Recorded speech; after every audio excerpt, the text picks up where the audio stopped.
Thank you very much, Madam Speaker. And yesterday it was a privilege to outline our blueprint for the year ahead in more than 500 key business and industry stakeholders and Territorians at the Darwin Convention Centre. It was fantastic to have all 16 of my parliamentary colleagues with me to announce how we will deliver on our plan to reduce crime, rebuild the economy and restore our lifestyle. Our team has hit the ground running since the election, listening to Territorians and hearing their concerns, and I thank each and every one of my team for their hard work so far, their commitment to making the Territory a better place and their commitment to delivering on our promises to Territorians. Last week, we welcomed the Lunar New Year, the Year of the Snake, and it is said that the Year of the Snake is a year of rebirth and transformation. This is very auspicious given where the Territory is at right now. And just as the snake sheds its skin for its next chapter, the Territory too can transform itself and renew, positioning itself for a better future. Our pledge for 2025 is a simple one, Madam Speaker. 2025 will be a year of action that will deliver certainty and security for all Territorians. Delivering a critical response to our plan to reduce crime remains our top priority. Labor let crime spiral completely out of control. Our plan to reduce crime in 2025 builds on the back of our reducing crime laws that we passed in October last year, just 6 weeks after the election. These laws expanded wanting powers of police, delivered Declan's Law and stronger bail, new nuisance public drinking powers, mandatory sentencing for assaults on any Territory worker, and new ram raid and post and boast laws. These new laws and our strong backing of our hard-working police has supported them to put an additional 500 criminals in prison since the August election last year. This is our government putting the rights of people to be safe above the rights of offenders. Our newly established and now permanent fugitive task force has seen over 100 high-risk, high-harm offenders who've been on the run, arrested and taken off our streets, and that policing intensity will continue. This week in Parliament, we will put forward laws that increase police powers. We will make sure that our police are supported at every opportunity, Madam Speaker. We will see more police on our streets soon, with 3 constable recruit squads currently at the Police College, with 29 set to graduate on the 7th of March. Our police retention bonus, a commitment we made, will start on the 1st of July and will increase our police numbers by supporting our experienced police to stay in the job for longer. I'm proud to report that our police attrition rate has improved to the best it's been since 2019, Madam Speaker, but we know there is much more work to do. Police retention, of course, is the fastest and most cost-effective way to increase our police numbers, and we are determined to support them to keep our community safe. We will also implement a remote police infrastructure plan to map out where investments are required. This is to make sure that politically motivated projects like the previous Chief Minister's $12.7 million Nightcliff Police Station, which is actually just an office building, Madam Speaker, with no cells, no watch house, make sure projects like that never happen again. And we've seen over the past week what a fast this building has become, with a spate of crime next door to the police station, and yet, of course, it cannot operate as it was promised by the previous Labor government. We know that much more work needs to be done to reduce crime across the Territory, Madam Speaker, and we will not rest. The crime statistics are out there for all Territorians to see and are published openly and transparently monthly. But that's not a measure of success, referring to that data. The measure of success for our team is when Territorians feel safe. There will also be action in 2025 to give certainty and security to our courts and corrections, key parts of our justice system, and in making our communities safe. Our Corrections Infrastructure Master Plan, which was launched last year, has already produced an additional 160 male adult prisoner beds at Berrima, and almost 100 more beds are about to come online in Alice Springs. Our police and our corrections officers are doing an exceptional job in very difficult circumstances, courtesy of a total lack of investment and focus by the previous Labor government. Planning for our new women's prison, 2 youth boot camps and 2 adult work camps is well underway. And this work will take time, but is our highest priority given the situation. We've tasked our courts to work harder, longer hours, more over Christmas. We've put on more judges, and we're working to drive efficiencies in the court process itself through things like expanded audio-visual conferencing. In 2025, we will make our hard-working prosecutors permanent to secure their jobs and expertise in the Territory on behalf of victims. It is an absolute shame that Labor had our prosecutors on short-term contracts. Right. We've provided an extra $5.2 million in funding to legal aid to make sure that offenders can be represented and put through our court system faster, getting better outcomes for victims. And we know we must also address the root causes of crime, and this will be a key focus in 2025. This year, you will see a rewrite of the Youth Justice Act to ensure there are mandated programs, mandated diversion and early intervention. We will balance that need for community safety and create real pathways for young people to turn their life around. And we said we would focus on getting kids to school and off the streets, and we are delivering on that commitment, Madam Speaker. Last year, we launched our new school attendance officers, and this year we have already expanded that program with 47 school attendance officers now in action right across the Territory. Parents who willfully deprive their child of an education will be held accountable, Madam Speaker. They are breaking the law and they will be fined $370. And while Labor looked the other way when a parent was depriving their child of a future, we will not. The care and protection of our children is our highest priority. All children deserve to grow up in a home where they are safe, clothed, fed, can get a good night's sleep and have access to education. And concepts and culture cannot be put ahead of the safety and welfare of children. We make no apologies, Madam Speaker, for the changes we will make around care and protection of children to ensure that their safety and protection is always the first priorities. We have to change what we're doing and invest Territorians' money in the right areas. And this year, our government will spend $36 million in domestic and family violence measures. We'll be expanding our circuit breaker program, which has shown really positive signs in its early days of holding parents accountable. We know that alcohol is a major contributor to domestic violence and crime in general. And this year, our review of the banned drinker register will take place, and excitingly, consultation on a new model for compulsory alcohol treatment. This is on top of the positive results we've already seen from our new nuisance public drinking laws. Since the new laws began in November last year, we've seen 122 infringement notices issued and 3 people charged with new nuisance public drinking. This year, we will also commence consultation on empowering bush communities through local government reforms designed to return greater community control and strengthen service delivery for Aboriginal people.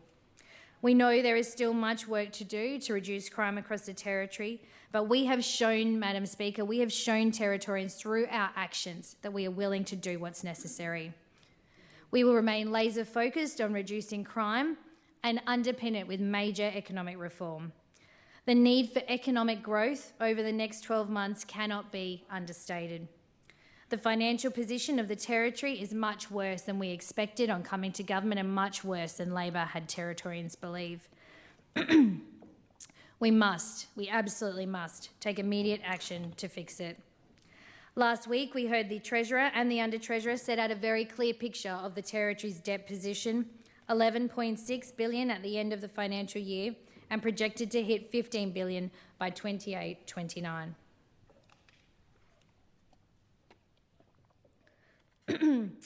Madam Speaker, this is a debt legacy left behind by the previous Labor government that burdens the future of the Territory. To paint a picture of the level of incompetence, we uncovered $1.1 billion in unfunded project blowouts, which include Tiger Brennan Drive, the motocross GP track upgrades, and the Holt's Youth Detention Centre. And there were many projects that had no ongoing operational funding including Darwin and Alice Springs art galleries. As a consequence of Labor's debt legacy, we have outlined critical budget repair measures that we must take. These include removing Labor's debt cap, which we will do in Parliament, and capping non-frontline FTE growth. For 6 years, we've had the worst performing economy in the nation, and Territorians do not deserve that title. From June 2004 to June 2024, public investment in the Territory increased by 190.8%, while private sector investment only increased by 33.9%. We have to turn that around, Madam Speaker. Of course, that change starts with major economic reform in the Territory Coordinator, and we will introduce those laws this week. This will give us a competitive edge on the rest of the country, Madam Speaker. It will signal to the world that we are a mature jurisdiction with the capability and capacity to play a major role in the advancement of energy security, mineral security, food security and defence security. Merits review was announced yesterday, and we'll be taking action to make sure that third parties have no opportunity to undertake merits review in the Petroleum, Planning and Water Acts. This is a signal to investors that a decision means a decision under our government, and we will not pander to people who use lawfare as a way to play delay games. The Territory is in too fragile a position to allow this to happen. We're very, very keen, Madam Speaker, to make sure that we continue with a reform agenda that delivers for Territorians. We know, of course, that our payroll tax will be debated today, and we're really excited come 1 July to be offering small business the opportunity to pay less tax and put that money back into their business to grow jobs, services and opportunities for all Territorians. The Approvals Fast Track Task Force, which I stood up in November, chaired by Mark Garraway, the former chair of the Property Council, will report to our government in June 2025 on how we can reduce red tape. And we are excited by the opportunity to implement those recommendations, Madam Speaker. These will specifically target small and medium business. And what we're doing, Madam Speaker, is sending a message to all Australians. Come and do business in the Territory. If you want to run a business and pay less tax, come here. And of course, with our fantastic homegrown Territory grants, we're giving people 50,000 reasons to move to the Territory, secure home ownership and build their life here. We know that Middle Arm is going to have a significant role in industrial development, and so in 2025 we will establish a governance framework for that project area. We know our homegrown Territory grants have had more than 400 applications, totalling around $87 million in our property market so far, and expected to deliver construction stimulus well into 18 months' time. We know how important connectivity is to Territorians and how Labor failed. We've seen a trifecta of aviation announcements in the last 4 weeks, including increased capacity with Jetstar, with flights to Darwin to the Gold Coast, Air North flying Alice Springs to Cairns, and Indonesia's Air Asia Darwin to Denpasar. All of these routes give Territorians and tourists access to major international airports. We're focused on pursuing more aviation opportunities for Territorians, and with that business confidence we are creating, with that growth and stimulus in our economy, we will see more airlines able to put on more flights and more routes to support Territorians. When it comes to our lifestyle, Madam Speaker, we are supporting cost of living because we know Territorians are hurting. Car insurance is up, home insurance is up, groceries are up, Madam Speaker. And when budgets are tight, people can't enjoy their life as much. And we have a beautiful lifestyle that Territorians should have access to. So our commitments around cost of living this year are free driver's licences, 3-year trailer registration, free swimming lessons for all primary school students in years 1 to 6, free meningococcal B vaccinations for all babies under 2 and adolescents aged 14 to 19, our homegrown Territory grants ranging from $10,000 to $50,000, and we've doubled the rooftop solar battery bonus. Many of our cost of living measures only started on the 1st of January, Madam Speaker, and in just 6 weeks we are seeing huge take-ups of this scheme, which shows us that Territorians are really needing this reprieve and appreciating the opportunity. For example, we've seen 12,000 people take up the new free driver's licence, and something I'm incredibly proud of is more than 600 families have accessed the free meningococcal B vaccinations for their children. We've got 56 schools lined up, booked in, ready to go for free swimming in Term 1, and 87 more schools throughout the rest of the year. It's a very exciting time, Madam Speaker. We'll also be expanding our parks, recreational spaces. We've brought back croc permits, Madam Speaker, because if you can't own a pet croc in the Territory, Madam Speaker, where on this earth can you? And so we've fixed something, again, that Labor made a mess of for no reason other than they were determined to destroy the Territory's lifestyle. What Labor didn't understand, Madam Speaker, is that fishing, hunting, camping and owning pet crocs is an intrinsic part of our way of life, Madam Speaker, and we are committed to expanding these opportunities for all Territorians. We will also amend the Anti-Discrimination Act to fix the mess that Labor made so that religious schools can prioritise same-faith teachers, and we will remove the ridiculous inclusion of offending someone as some type of discrimination. Labor wanted to tell Territorians what to say, when to say it and how to say it. But we know, Madam Speaker, that our role is to create the environment where Territorians are in control of their lives, making the best decisions for their families and having the opportunity to deliver on their families' aspirations and dreams for the future. It is not for us to tell people how to live their lives. It is our government's responsibility to give every single Territorian every opportunity to achieve their goals in life. We are proud to stand here today, Madam Speaker, with the year ahead of us, and we know 2025 is full of promise. We are full of hope and optimism as well about what this year will bring as a time of great change and reform for the Territory. Madam Speaker, less than 6 months ago, Territorians made the right decision, and we will not let them down.